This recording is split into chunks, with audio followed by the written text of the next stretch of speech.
कुछ बनना चाहता था लेकिन उसके पास चेतना नहीं थी, और चेतना कुछ बनाना चाहती थी लेकिन उसके पास मैटर नहीं था, और दोनों ही स्वयंभू थे। अब जब फर्स्ट बिग बैंग जैसे कह लीजिए, फर्स्ट चेतना की जागृति हुई, जिसको भी आप जो भी नाम दे दें उसको, तो उस सबसे पहले उसने इस मैटर के अंदर कुछ क्रिएट करना चाहा, और उस फर्स्ट नाद को हमारे यहाँ पे बिग बैंग या ओम का शब्द कहा जाता है, कि फर्स्ट साउंड जो जागने से हुई और क्रिएशन में मैनिफेस्टेशन चालू हुई, वो हमारे यहाँ पे ओम के रूप में कहा जाता है। उसके बाद वो मैनिफेस्टेशन बढ़ती है। आपकी बात का खुलासा ही निकला कि क्रिएशन के लिए दो चीजों की जरूरत है, एक कॉन्शियसनेस या कॉन्शियस बीइंग आप कह ले, और दूसरे मैटर। दोनों ही चीजें सुप्रीम मैटर, ये दो चीजें हमारे, सुप्रीम कॉन्शियस, सुप्रीम मैटर, दोनों ही चीजें जो है वो मिलकर क्रिएटर बनी है, लिहाजा क्रिएटर एक नहीं है। सबसे पहले तो ये, मैं कोई कहता है कि एक है दो है, हमारा ये मानना है कि क्रिएशन तो हमने तो देखा ही नहीं एक जन को क्रिएट करते हुए कुछ भी। ठीक है, चले सही है। मैं अब आपको एक मिसाल देता हूं, हालांकि इस फिलॉसफी के ऊपर बहुत आसानी के साथ हम रिफ्यूटेशन दे सकते हैं, लेकिन मैं इसी मिसाल को लेता हूं। आपके सामने मिट्टी पड़ी हुई है और आप कुम्हार हैं, आपने उसमें पानी मिलाया और मटका बना दिया। तो अब मुझे बताइए कि कोई भी अक्लमंद इंसान, बल्कि बेवकूफ भी, क्या ये कहेगा कि नहीं जी क्रिएटर यहां दो हैं, मिट्टी भी और ये कुम्हार भी, या ये कहा जाएगा कि नहीं कुम्हार मटका बनाने वाला है? सर कुम्हार कुछ कर ही नहीं सकता, अगर मटका मिट्टी नहीं तो हवा में झूलता रह जाएगा। आपने उसकी लिमिटेशन बयान कर दी कि वो कुछ नहीं कर सकता। मैं कह रहा हूं कि ये जो एट्रीब्यूट है, जो एडजेक्टिव है क्रिएटर का, ये आप कुम्हार के साथ लगाएंगे कि मिट्टी के साथ भी लगाएंगे?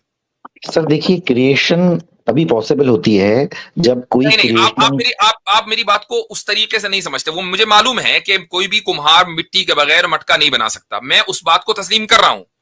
मैं कह रहा हूं कि इस सिनेरियो में क्रिएटर कौन है, एक है कि दो हैं? पॉसिबल नहीं है कि मिट्टी के बगैर बना। नहीं मान रहे कि जो सोच रहा है वही क्रिएट कर रहा है, जो चीज लाइव है। हम प्रकृति को भी जड़ नहीं मानते, मिट्टी की तरह नहीं मान रहे हैं, हम प्रकृति को भी मानते हैं कि उसके अंदर भी मैनिफेस्टेशन की सारी एबिलिटीज थी। इट वाज आल्सो लाइक जागृत थी। पहले ही मान लिया कि कॉन्शियसनेस नहीं है, सुप्रीम एनर्जी एंड कॉन्शियसनेस ये कंबाइंड क्रिएशन का पार्ट है सर। लेकिन सुप्रीम मैटर में आप कॉन्शियसनेस नहीं मान रहे हैं। Supreme matter is just like any other matter. Sir हम ये मानते हैं सुप्रीम कॉन्शियसनेस को और सुप्रीम मैटर को मिला के हम क्रिएशन का मानते हैं सर, जिसमें आप मान लीजिए शिव पार्वती होते हैं हमारे यहाँ, नारायण लक्ष्मण को दो स्वरूप दिया गया है, हमेशा एक दो माने गए हैं, एक को नहीं माना गया सर कभी भी। अच्छा, जो सुप्रीम कॉन्शियस जो है, जो भी बीइंग है, वो ऑल पावरफुल है कि नहीं? सर बिल्कुल है। अच्छा, अगर वो उस सुप्रीम मैटर को खत्म करना चाहे तो उसको इसकी पावर है? नहीं है सर। तो फिर ऑल पावरफुल नहीं है? वो भी उससे पहले भी वो भी एग्जिस्टेंट, दोनों ही स्वयंभू हैं सर। देखिए एक स्वयंभू चीज जो पहले से इटर्निटी में आप ये तो कहें कि फिर ऑल पावरफुल नहीं है, या फिर ये कहें कि वो ऑल पावरफुल है? दोनों अगर कॉन्शियसनेस उसमें कोई क्रिएशन नहीं करना चाहेगी तो वो शांत अवस्था में रहती है, जब वो इनिशियल अवस्था में थी। मैं बात प्रोसेस की नहीं कर रहा हूं, आई नो आप बहुत तफसील से मुझे समझाना चाह रहे हैं। सिंपल सी बात है कि भाई आपने उस सुप्रीम कॉन्शियस को एक लिमिटेड इख्तियार या लिमिटेड चॉइस दी है सुप्रीम मैटर के ऊपर कि भाई आप ये सुप्रीम मैटर पहले से मौजूद है, जिस तरह आप पहले से मौजूद है, इसको बस इधर उधर करके एक चीज बना दो, ठीक है? तो एक लिमिटेड चॉइस आपने दी ना, वही चॉइस जो कुम्हार को मिट्टी के सामने दी जाती है। मिट्टी को बनाने का उसको इख्तियार नहीं है, ना खत्म करने का इख्तियार है, वो ज्यादा से ज्यादा उसको ट्रांसफॉर्म कर सकता है। तो यही आपने इतनी ही चॉइस आपने सुप्रीम कॉन्शियस को दी, तो भाई सुप्रीम कॉन्शियस के पास फिर लिमिटेड एबिलिटी रही ना, वो ऑल पावरफुल नहीं हुआ। नहीं सर, देखिए ऑल पावरफुल से मुझे नहीं पता आपकी क्या परिभाषा है, इसलिए हमारे यहाँ पे शक्ति और शिव दो का स्वरूप की पूजा की जाती है। कुछ शक्ति के उपासक होते हैं, कुछ शिव के होते हैं, जिसका अपना अपना थॉट प्रोसेस होता है। कुछ शक्ति की मैनिफेस्टेशन है, कुछ शिव की मैनिफेस्टेशन है। ऑल पावरफुल से या ओमनीपोटेंट से मुराद मुफ्ती साहब की सर्वशक्तिमान है, क्या ये ईश्वर का गुण नहीं मानते आप? देखिए सर, एनर्जी जो है वो हमारे यहाँ पे सबसे ज्यादा सर्वशक्तिमान है। नहीं सर, अच्छा ईश्वर से भी ज्यादा है सर? ईश्वर जो है वो दोनों को ही माना जाता है ना, जैसे हमारे यहाँ शिव और शक्ति का सुने फर्क समझे। ये वजह है हिलर भाई, ये वजह है कि जिस पर मैं क्रिएटर, जो मुफ्ती साहब ने सवाल किया था कि क्रिएटर कितने मानते हैं, जब आपने पूछा ऑल पावरफुल क्या है, तो मैं आपको उसका बता रहा हूं, सर्वशक्तिमान। आप ईश्वर को सर्वशक्तिमान मानते हैं या नहीं? उसका गुण बिल्कुल मानते हैं सर। तो बस ठीक है, तो सर्वशक्तिमान का अर्थ आपको भी पता है, जनता को भी पता है। एनर्जी को भी सर्वशक्तिमान मानते हैं और सुप्रीम कॉन्शियसनेस। इसका मतलब है कि आप दो सर्वशक्तिमान या तीन, आपने कहा तीन सर्वशक्तिमान मानते हैं, ऐसे ही है? नहीं, दो ही हो गए ना सर, सुप्रीम कॉन्शियसनेस और सुप्रीम एनर्जी। ठीक है, ये दो सर्वशक्तिमान है। हजरत मुझे इजाजत है यहाँ से मैं बात जारी रख सकूं इनके साथ, ठीक है? अच्छा, अब तक के जो बात हुई वो हुजूर ने खालिस रैशनल और लॉजिकल ग्राउंड के ऊपर रखी, और उस पर भी मैं जो सुन पा रहा था आपकी बात, उससे मैं ये चीज समझा हूं कि आप एक इंडिविजुअल राय रखते हैं। अच्छा आमिर भाई, आपको हिलर भाई असल में आपको टोकने की बहुत ज्यादा आदत है, मुझे इससे सबसे ज्यादा चिढ़ होती है, क्योंकि इससे रिस्पेक्ट नहीं, मैं नहीं होने दूंगा, आप बेफिक्र रहें, मैं नहीं होने दूंगा। अच्छा, सबसे पहले आप मुझे ये बताएं, मैं जो आपसे जानना चाहता हूँ हिलर भाई वो ये है, आप जी आदाब हिलर भाई, ये बताएंगे मुझे आप कि जो धर्म का ज्ञान है उसकी उत्पत्ति कहां से होती है, वो प्राप्त कहां से होता है? देखो सर, एक सबसे पहले तो एक चीज बताऊं आपको, अगर आप मेरी रिलीजन की बात कर रहे हैं, इन जनरल रिलीजन की बात कर रहे हैं, इन जनरल पृथ्वी की बात कर रहे हैं? नहीं, मैं सनातन धर्म की बात कर रहा हूँ।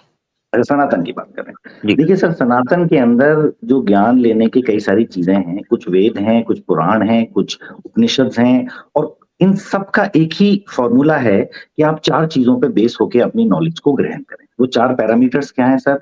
सबसे पहले कर्म, एक सनातनी का सबसे पहले होता है कि वो कर्म पे विश्वास रखता है। दूसरा, ज्ञान पे उसकी आस्था होती है। तीसरा, भक्ति भाव से वो अपने जीवन को बताता है। और चौथा होता है योग। इन चार चीजों को लेके जो भी नॉलेज गेन की जाती है वो सनातन की नॉलेज, विचारधारा है सर। सनातन एक्चुअली सही मायने में सब बड़ी सारी कहानी जिससे सुनते हैं, Sanatan is a philosophy, thought process मान के चलिए। धर्म का नाम वो किताब मिलेगी नहीं, वेद में सनातन नहीं मिलेगी आपको, पुराण में सनातन नहीं मिलेगा सर। वो बिल्कुल ठीक है, बिल्कुल ठीक है।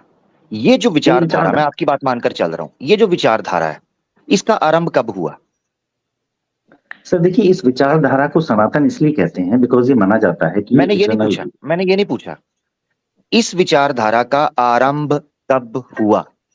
सर देखिए, जो डॉक्यूमेंटेड हमें मिलता है वो सतयुग में मिलता है, आज से काफी हजार साल पहले, 4800 को तो सतयुगी पीरियड डिफाइन किया गया है। मतलब जो भी अपने लिटरेचर में मैं आपके लिए आसान कर देता हूँ, ठीक है, आसान कर देता हूँ। वेद से पहले ये विचारधारा मौजूद थी? सर देखिए, वेद इज अ नॉलेज जो कुछ पीरियड में डॉक्यूमेंट करी गई।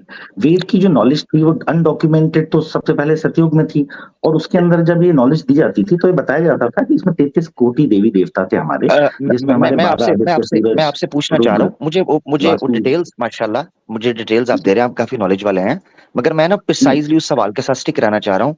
वेद से पहले ये विचार, डॉक्यूमेंटेड नहीं पूछा, वेद जब आए, वेद से पहले ये विचारधारा मौजूद थी जो आप ये चार में आए? वेद कलयुग में आए जी, वेद इस पीरियड में लिखे गए हैं, इस वाले युग में। इससे तीनों पहले जो युग थे उसमें वेद श्रुति के रूप में चलता था, डॉक्यूमेंटेड नहीं। सतयुग के अंदर वेद थे? अनडॉक्यूमेंटेड जी, अनडॉक्यूमेंटेड वेद थे। इसका मतलब ये है जी ईश्वर के प्रकाशित मानते हैं वेदों को आप? प्रकाशन तो अभी हुआ ना सर, नॉलेज कहिए, नॉलेज जो थी वो ईश्वरी नॉलेज थी सर। ईश्वरी नॉलेज ही कह लें आप। ईश्वर के प्रकाशित का मतलब ये है कि ईश्वर ने इनका प्रकाश विद्वानों के ऊपर डाला, इल्यूमिनेट किया, एनलाइटन कर दिया उनको। अब मैं आपसे ये जानना चाहता हूँ कि इसका मतलब ये है कि जितनी फिलॉसफी विचारधारा फूटी है वो वेद से फूटी है, आरंभ वहां से हुआ? नहीं देखिए सर, ऐसा नहीं। देखिए एक बात समझिए, मैं इसमें आपको टोकूंगा सर। देखिए सर, वेद में केवल 4 तरह की नॉलेज है। देखिए पहले ऋग्वेद है, उसमें हिम्स हैं जो कि 33 कोटि देवताओं के प्रेजिंग के लिए। सेकंड में हमारे यहाँ पे यजुर्वेद है जिसके अंदर प्रीस्ट के लिए हिम्स और प्रैक्टिस करने की। मैं असल में देखें ये मेरे लिए इररेलेवेंट डिटेल इसलिए हो जाएगी, मैं फोकस ये कर रहा हूं कि जिस विचारधारा को आप सनातन धर्म के नाम पर हमारे सामने रख रहे हैं, क्या वेद में उनका कोई लिंक हमें मिलता है या नहीं? क्योंकि वेद तो सृष्टि के आरंभ में मौजूद है, मनुष्य के सबसे पहले।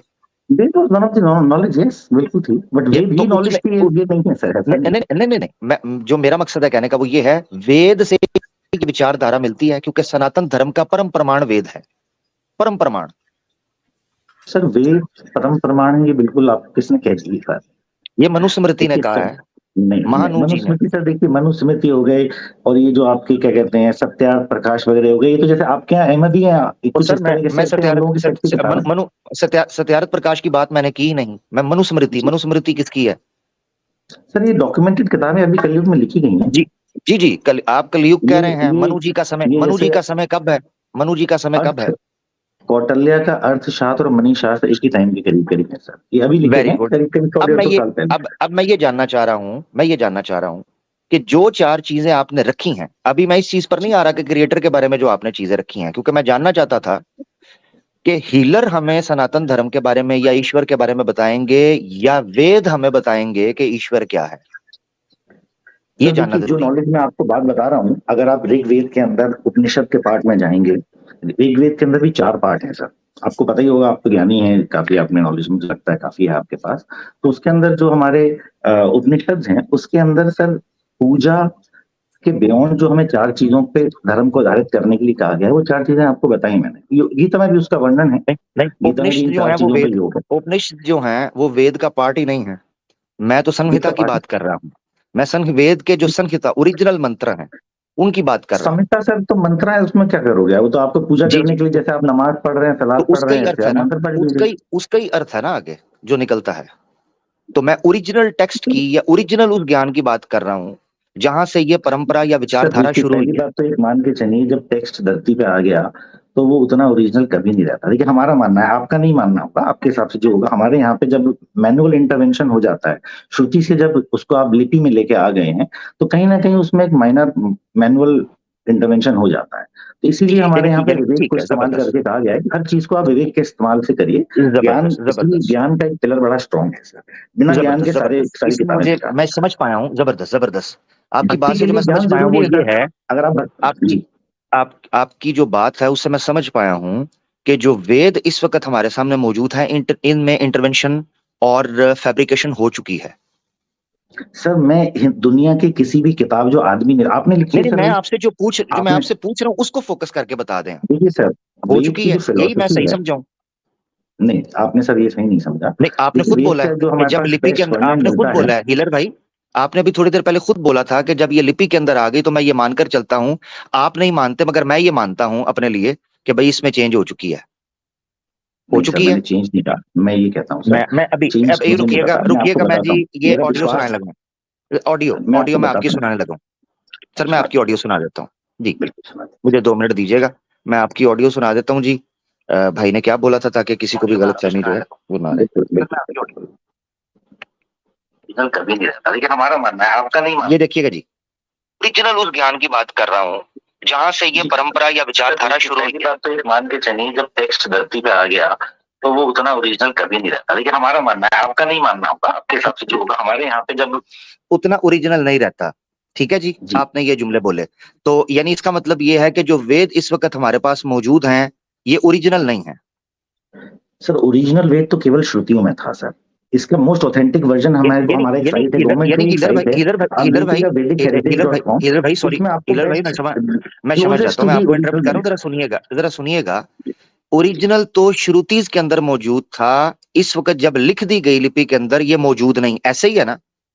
नहीं सर, मौजूद नहीं है। उसका क्लोजेस्ट वर्जन जो है वो वैदिक हेरिटेज के साइट पे है, बड़ी सारी किताबें छपती हैं, क्लोजेस्ट है, ओरिजिनल नहीं है, ऐसे ही है सर। ओरिजिनल तो केवल श्रुति ही थी ना सर। अब नहीं, मेरा मुराद नहीं, मैं आपके मुंह से ही सुनना चाह रहा हूँ, नहीं है ना ये ओरिजिनल, आप बोल दें नहीं है। जो वेद इस वक्त हमारे पास मौजूद हैं वो ओरिजिनल एज इट इज जैसे श्रुति में थे नहीं है सर।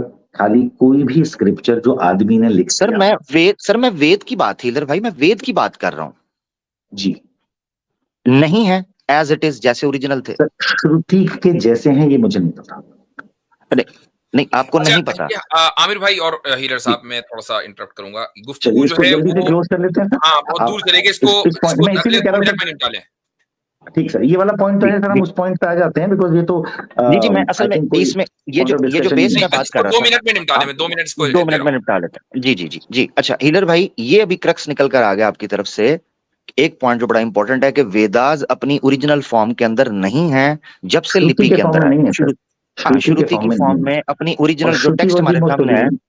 जी ठीक है, कोई बात नहीं, वही बात है, 2 मिनट इसी में लग जाएंगे, मैंने आगे बात करनी है, 2 मिनट इसमें लग जाएंगे। अच्छा, अब मैंने ये चीज आपसे जानने की कोशिश करनी है इन वेदास, क्योंकि देखें जो उपासना कांड है या इवन कर्म कांड, ये वेद के सब्जेक्ट्स के अंदर से उनके विषयों में है, ऐसे ही है ना। 4 बड़े विषय हैं जो वेद जिनको डिस्कस करता है, जिनमें कर्म कांड भी और उपासना जी उपासना और कर्म कांड, ठीक है, उपासना उसके अंदर है।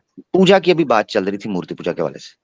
कोई वेद का एक प्रमाण, अगर आप वेद में मूर्ति पूजा, इतनी लंबी बात आप मुझसे करें तो एक लाइन में क्लोज कर देता हूँ। वेद में कोई मूर्ति पूजा का वर्णन नहीं है। मैं उसी इसीलिए मैं आने लगा वेद में जी। आप क्या कह रहे हैं जी, दोबारा बोलिएगा।